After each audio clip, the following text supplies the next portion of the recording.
Καλησπέρα, καλώς ήρθατε σε άλλο ένα επεισόδιο. Αυτή τη φορά έχουμε Watch Time. Έχουμε Watch Time, πρώτο δικό του ξεχωριστό επεισόδιο, γιατί το βάζαμε μέσα στα GG, το αγαπάμε εμείς το Watch Time, αυτό το πράγμα, αλλά είδαμε ότι υπάρχει ένα κοινό που θέλει να βλέπει μόνο τα Gear News, θέλει να βλέπει μόνο πράγματα για τεχνολογίες, για τεχνικές, για δουλειά. Και υπάρχει και αυτό το κοινό που ενδιαφέρεται μόνο για τις ταινίες. Οπότε είπαμε να το ξεχωρίσουμε. Βλέπουμε ταινίες, αγαπάμε, είναι αυτό ας πούμε που μας έκανε filmmakers. Και πάμε με ποια είναι η πρώτη ταινία. Λοιπόν, πρώτη ταινία για φέτος είναι το Anora. 2024, περσινή ταινία. Του Sean Baker. Πολύ βραβευμένη. Ακραία βραβευμένη. Πήρε ο τύπος, έσπασε όλα τα ρεκόρ, ξέρω εγώ, στα Academy Awards. 4 Academy Awards στο όνομά του σε μια βραδιά. Και Φίνικες πήρε και Όσκαρ πήρε και τα πάντα πήρε. Γιατί όμως? Γιατί είναι καλή ταινία? Πέρα από το ότι είναι καλή ταινία, ο Sean Baker για μένα είναι ένα mastermind του κινηματογράφου. Γιατί δεν υπάρχουν πολλοί άνθρωποι που γράφουν, σκηνοθετούν και μοντάρουν την ταινία τους. Βασικά υπάρχουν πολλοί άνθρωποι που γράφουν, σκηνοθετούν και μοντάρουν την ταινία τους, αλλά κανείς δεν έχει φτάσει στο επίπεδο του Sean Baker. Κοίτα, γενικά... Ενώ όλοι οι φοιτητές που έχουν τελειώσει τη σχολή κινηματογράφου το έχουν κάνει αυτό. Ναι, απλά ο Sean νομίζω ότι ήταν φοιτητής κινηματογράφου πριν από μια 25 χρόνια. Ναι, μου ρίχνει τουλάχιστον 12-15 χρόνια. Η ταινία εστιάζει σε άλλο ένα γκρουπ του περιθωρίου, όπως Πάρα πολύ μου αρέσει αυτή η θεματική του Sean Baker. Sorry, λίγο σε κόβω, το παίρνω τώρα, βλέπετε τηλεθεατές σχήμα εδώ το έτσι, Γιώργο στο Γιώργο. Ναι, είναι η θεματική του αφορά τον κόσμο του υπογείου, τον κόσμο του περιθωρίου. Και μάλιστα όχι από μια, πώς να το πω έτσι, πολύ bling-bling οπτική που το κάνει ο Guy Ritchie. Σου δείχνει έτσι την άσχημη μεριά, το ανθρώπινο συναίσθημα, όλες αυτές τις δυσκολίες που περνάει ένας άνθρωπος που επιβιώνει στο περιθώριο της κοινωνίας, έτσι όπως την έχουμε πει ότι τη χτίσαμε. Πολύ σημαντικό πράγμα θα πω ότι βλέπουμε πολύ καλή βελτίωση στο Sean Baker, δηλαδή από Tangerine που τη γύρισε με iPhone. Είχε 3 iPhone βέβαια, ναι. Είδα. Μάλλον δεν άλλαζε μπαταρίες, ξέρεις. Δεν έψαχνε φορτιστές στο set. Παιδιά, ποιος έχει καλώδιο και iPhone. Είχε 3 iPhone και γύρισε το Tangerine. Και μου άρεσε η ιδέα γιατί με full ηθοποιούς και τα λοιπά. Είναι ένα story, έτσι. Ναι. Και το Red Rocket αργότερα έτσι σε κοντινή ας πούμε και τώρα το Anora πολύ καλύτερη. Τι λες εσύ? Κοίτα, αναλόγως, γιατί έχω καταλάβει ότι την αισθητική του την έχει κρατήσει. Απλά κάνει κάθε ταινία του με διαφορετικό τρόπο, με διαφορετικά μέσα. Έχει και περισσότερο budget σιγά σιγά, δηλαδή ναι. Έφτασε σε αυτή την ταινία στα 6 εκατομμύρια. Το οποίο θεωρείται πολύ low budget για Αμερική. Και ειδικά για μια ταινία που σάρωσε τα βραβεία. Καλά, ναι. Δηλαδή η εταιρεία παραγωγής ήταν σφάση ό,τι καλύτερο.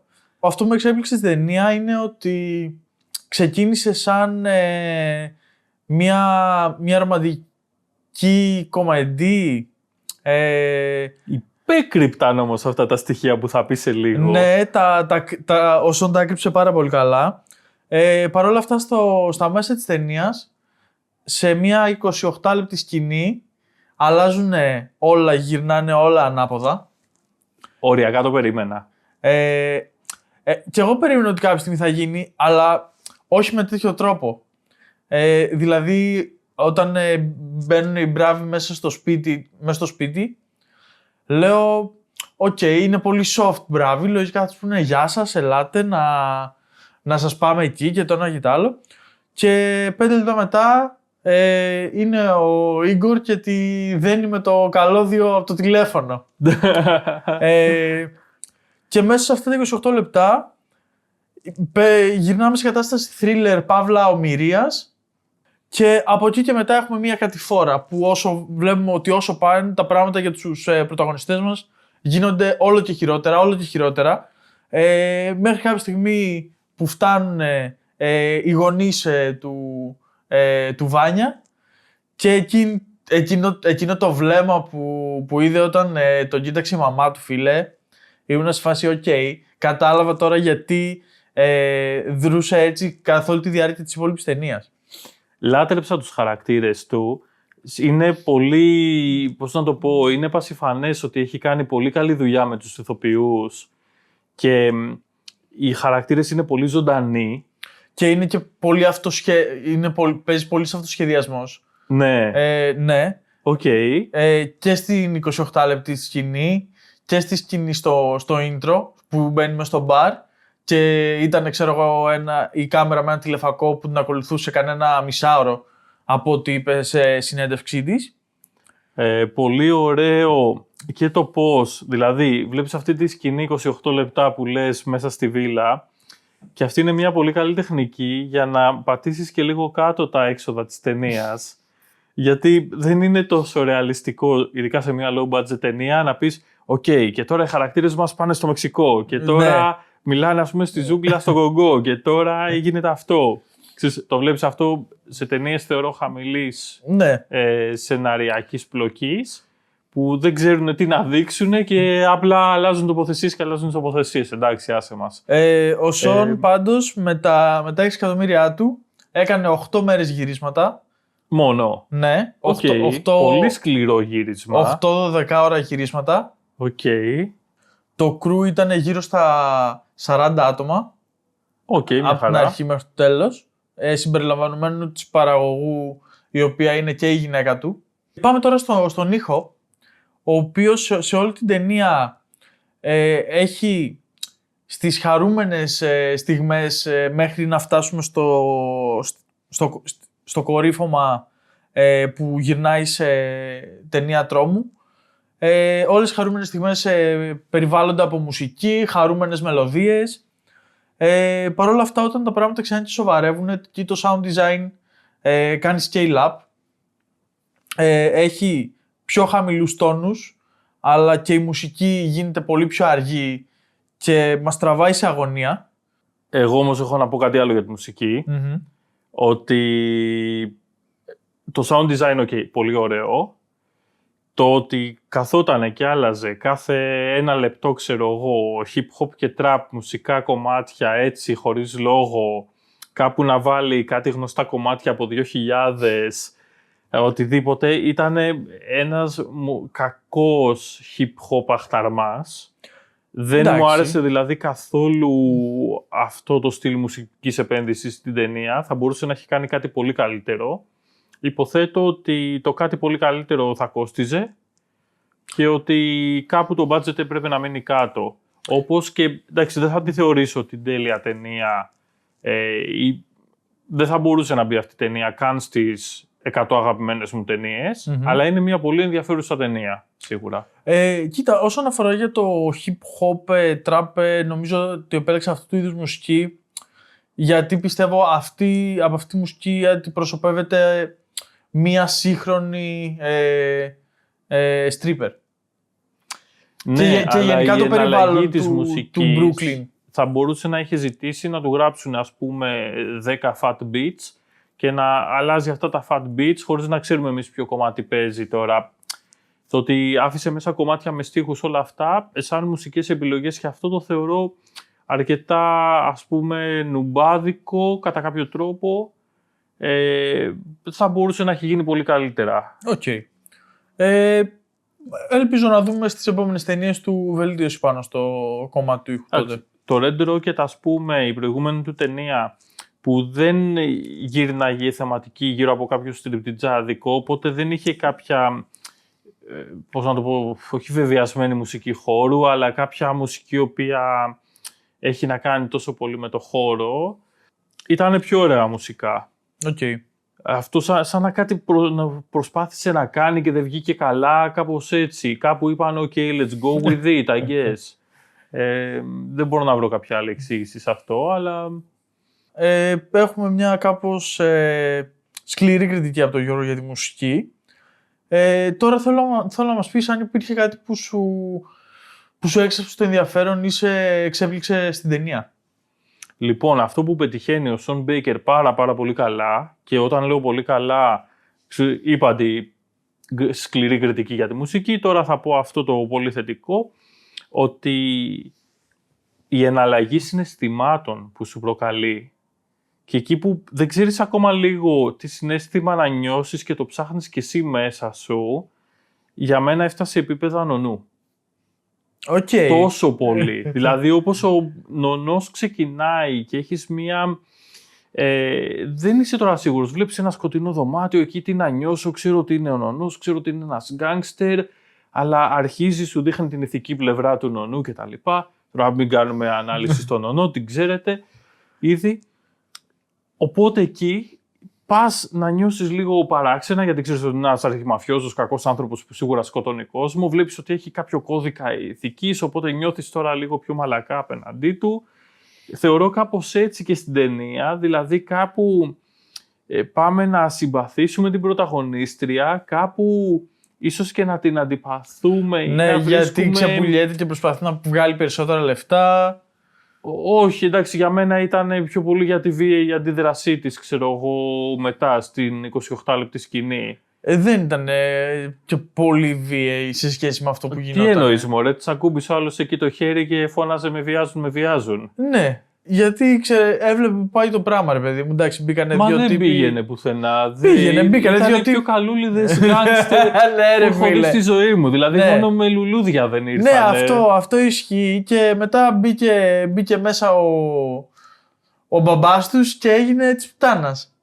Εντάξει, τώρα ήταν λίγο πιο παραδοσιακός ο μπαμπάς. Αλλά αυτοί πολύ μοντέρνοι άντρες, ρε φίλε, πολύ φεμινιστές γκάνγκστερ.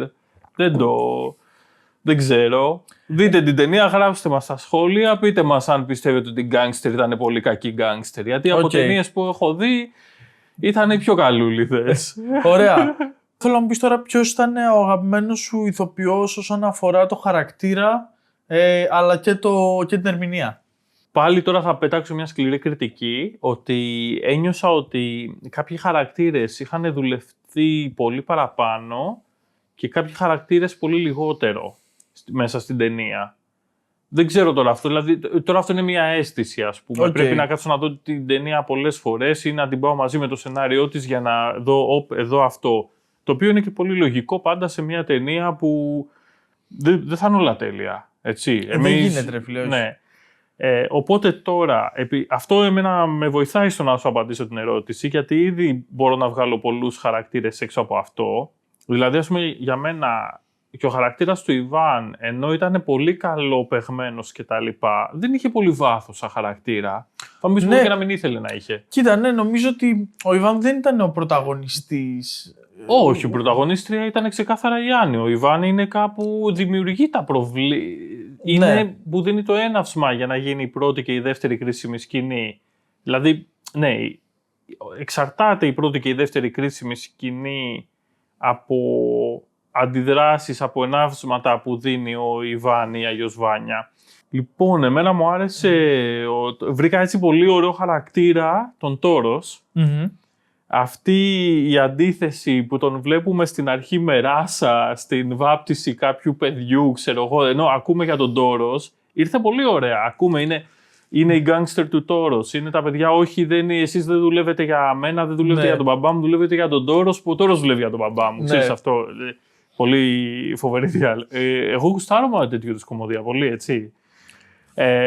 Οπότε, τον βλέπουμε, ξεκινάει ένα πολύ περίεργο, πώς να το πω, ξεκινάει μια διαδρομή πολύ έτσι γραμμική να δώσει το τέλος της ταινίας, είναι καταλυτικός παράγοντας, έχει πάρα πολύ πλάκα το ότι επειδή είναι σε μεγαλύτερο σε ηλικία είναι λίγο πιο, ας πούμε, παραδοσιακός στις απόψεις του σε κάποια πράγματα. Πιο συναισθαλμένος σχετικά με το περιβάλλον. Ναι, ή πιο απόλυτος ή απολυταρχικός, οτιδήποτε τέλος. Έχουμε πολλά επίθετα για τον Τόρος, αυτό λατρεύω. Να τον σχολιάσουμε. Δηλαδή, ακόμα και το σκηνικό που πήγανε να του σηκώσουν το αμάξι. Ξέρω εγώ πώς το αντιμετώπισε. Ήταν λίγο Balkan way. Ναι, έτσι. Αυτό ο μυστήριος Αρμένιος τύπος εκεί. Φίλε, εμένα μου άρεσε πάρα πολύ ο Ιγκόρ. Νομίζω ότι αυτός ήταν ο αγαπημένος μου χαρακτήρας στην ταινία.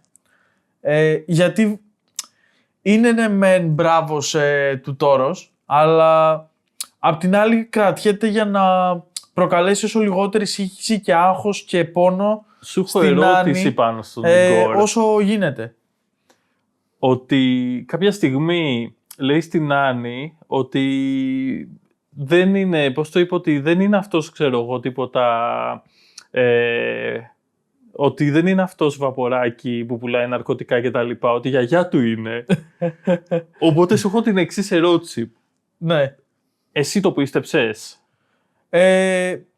Εγώ το πίστεψα, γιατί από ό,τι βλέπουμε στην πορεία της ταινίας, φαίνεται ρε παιδί μου ότι είναι it's just a guy. Απλά νομίζω ότι η ζωή του και οι επιλογές του απλά τον όθησαν να καταλήξει να γίνει μπράβος. Γιατί φαντάζομαι δεν μπορούσε να βρει κάτι άλλο.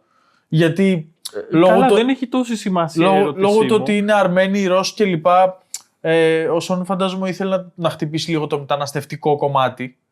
Γιατί αν είναι Ρωσίδα ή κάτι, ή Ουκρανίδα ή ξέρω εγώ τι, η οποία έχει γεννηθεί στην Αμερική, ενώ όλοι οι υπόλοιποι έχουν καταφτάσει στην Αμερική.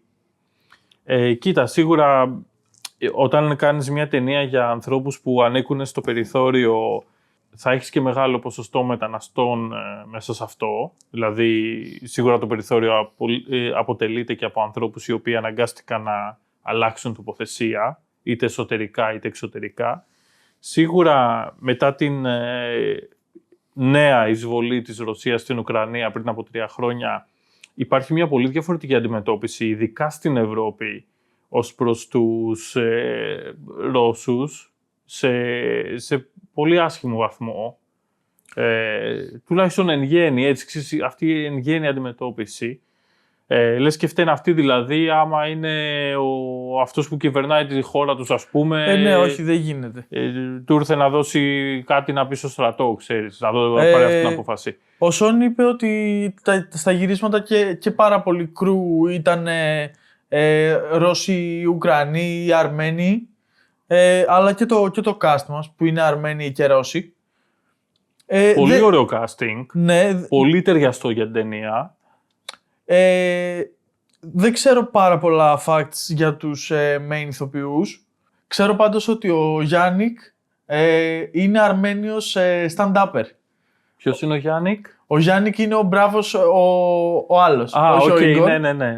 Ο οποίος είναι stand-upper από την Αρμενία και έλεγε, ξέρω εγώ, σε μια συνέντευξη ότι τον κάλεσε ο ατζέντης του και του είπε ότι θέλει ο Σον Μπέικερ για μια ταινία και αυτός νόμιζε ότι του κάνουν πλάκα. Και κάποια στιγμή όντως το χτύπησε το τηλέφωνο και ήταν ο Σον Μπέικερ και του λέει, ξέρω εγώ, πώς με βρήκες, τι, λέει, βλέπω το stand-up σου.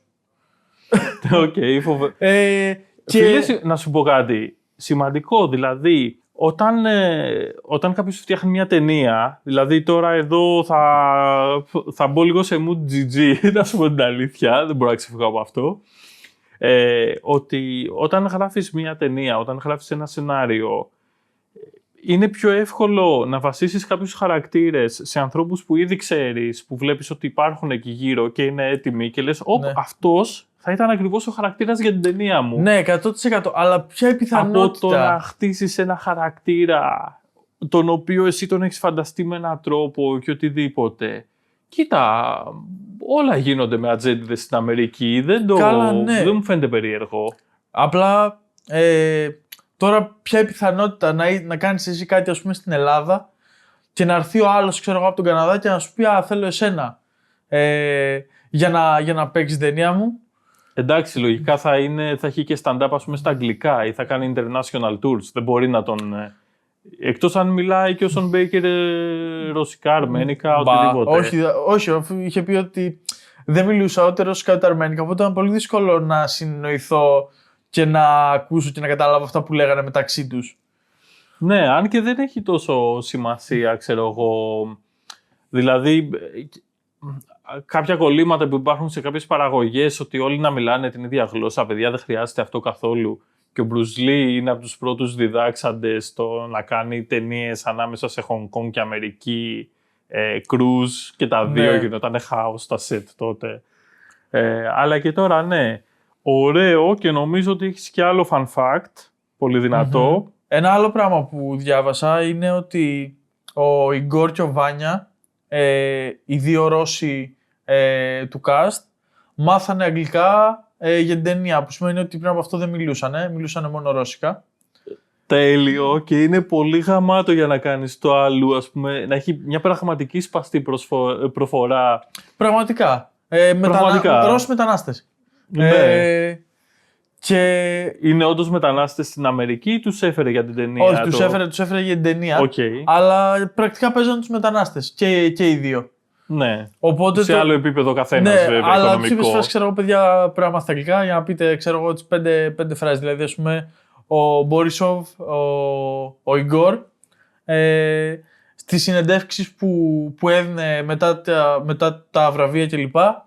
Έλεγε, ξέρω εγώ, παιδιά, sorry, αλλά ξέρω αγγλικά 1 χρόνο. That's it. Ναι, εντάξει, λογικό. Αλλά δεν τους επηρέασε καθόλου. Νομίζω ότι απλά τους έβαλε πιο πολύ στο πετσί του ρόλου. Γιατί όταν ο Σον του ζήτησε να κάνουν αυτοσχεδιασμό γενικά, γιατί πάρα πολλές σκηνές έχουν αυτοσχεδιασμό, και έλεγε, ξέρω εγώ, ότι κοιτούσα τι έκανε η Άννη και εγώ δρούσα αναλόγως. Οπότε, λέει, είχα κάποιες λέξεις στο πίσω του μέρους του κεφαλιού μου, σαν μπαλαντέρ, να μπορώ να τις πετάξω για να πω αυτό που θέλω. Οκ, πώς είδες τη φωτογραφία? Μου άρεσε το dark neon τύπου cyberpunk look που είχε ειδικά στα club, και νομίζω ότι έδωσε το vibe του Brooklyn, απέδωσε το vibe του Brooklyn όπως το αξίζει.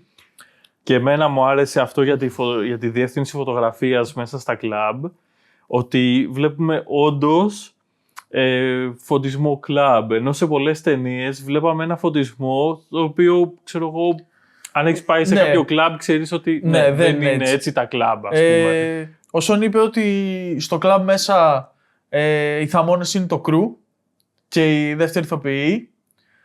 Πήγανε όντως για να κάνουν σκηνή να φαίνεται ρεαλιστικό κλαμπ και όχι ταινία σε κλαμπ.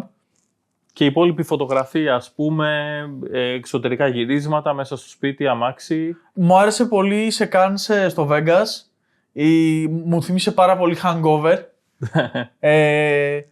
Γενικά μπλέρι πλάνα στα 10 καρέ το δευτερόλεπτο κλπ. Πισίνες, καζίνο και ούτω καθεξής. Η σκηνή στο σπίτι με άφησε να θέλω κάτι παραπάνω, το 28 λεπτό.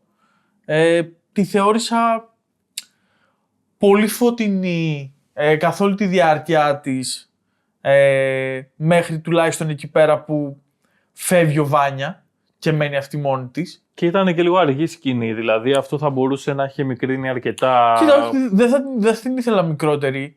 Εγώ νομίζω 1-2 λεπτά μικρότερη σίγουρα. Δεν ξέρω. Σίγουρα τουλάχιστον 2 λεπτά. Εμένα δεν μου φάνηκε τόσο μακροσκελής. Για ποιους είδους συνεφίλ, για ποιους συνεφίλ είναι αυτή η ταινία, τι θα έλεγες?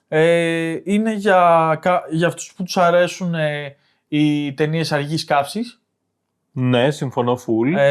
Είναι για αυτούς που τους αρέσουν οι ταινίες που έχουν σε κεντρικό χαρακτήρα κάποιον από το περιθώριο, κάποιο όχι τόσο glam κομμάτι του lifestyle. Ναι, είναι μια down to earth ταινία, μια πολύ ρεαλιστική ταινία εν έτη 2024 που παράχθηκε. Δεν παίζει ούτε με παράξενη φυσική, ξέρω εγώ, με οτιδήποτε, με κάτι το φαντασιακό. Είναι τα προβλήματα του ανθρώπου και οι απέλπιδες προσπάθειες να πιαστούν από κάτι για να αλλάξουν την πορεία, ας πούμε, της ζωής τους. Αφήνουμε μια τελευταία κριτική για το Ανώρα. Σαν σύνολο από τις ταινίες που έχω δει, θα τις έβαζα ένα 7 στα 10. Εγώ μπορεί και 8. Ενώ στον ανεξάρτητο κινηματογράφο θα δώσω, ή στο low budget κινηματογράφο δίνω ένα +1 μόνο επειδή ξεκίνησε low budget, καταλαβαίνεις. Okay. Και είναι Οκ. όντως ταινία γυρισμένη με φιλμ, δηλαδή κανονικά είχε Ναι. τα κόστη της. 7 και 8 λοιπόν. Μας άρεσε η ταινία. Ναι, πολύ. Για μένα είναι, δηλαδή, για όποιον αντιμετωπίζει τον κινηματογράφο ριχά τελείως και θέλει να περάσει 2 ώρες άνετα, δεν είναι αυτή η ταινία για αυτό το πράγμα. Όχι. Είναι έτσι μια ταινία που σε βάζει σε μια διαδικασία, ωραία ταινία, για μένα δείτε τη. Δηλαδή, να σου πω ποια είναι η σύγκρισή μου, ότι από το να δω Bergman που αναφέρεται σε μια Σουηδία του 70, προτιμώ να δω Son Baker, που είναι στην τωρινή δεκαετία, στην τρέχουσα κατάσταση και μέσα στις άκρες, ας πούμε, με τον ίδιο τρόπο αφηγούνται, ενώ με πολύ έξυπνο τρόπο και πολύ καλό αφηγούνται. Εγώ τον βάζω τόσο ψηλά το Son Baker όσο και τον Bergman. Οκ, good to know. Αυτά από εμάς. Ευχαριστούμε που μας παρακολουθήσατε. Κάντε ένα like και χτυπήστε το καμπανάκι και τα λέμε στο επόμενο επεισόδιο. Και πριν τα πούμε στο επόμενο επεισόδιο, εγώ θέλω να ζητήσω, γράψτε μας από κάτω εναλλακτικές ταινίες, οτιδήποτε. Δηλαδή, εντάξει, μου γράψετε Φόρμουλα 1. Ξέρω εγώ, το ξέρουμε ότι βγήκε η Φόρμουλα 1. Θα τη δούμε. Την έχουμε ήδη δει. Εγώ την έχω δει. Εγώ δεν έχω δει. Okay. Γράψτε μας ψαγμένες ταινίες τέτοιο από οποιαδήποτε δεκαετία. Δηλαδή, για μένα, οποιαδήποτε ταινία έχει γίνει μετά το 1930 μπορεί να έχει πολύ μεγάλο ενδιαφέρον. Όχι όλες. Υπήρχαν και δεκαετίες που 1-2 ταινίες για μένα έχουν ενδιαφέρον από εκεί. Αλλά ό,τι ταινία τέτοιο, 100 χρόνια κινηματογράφο. Ζούμε σε φοβερές εποχές. Οκ, ωραία. Τέλεια. Τα λέμε στο επόμενο επεισόδιο. Bye bye.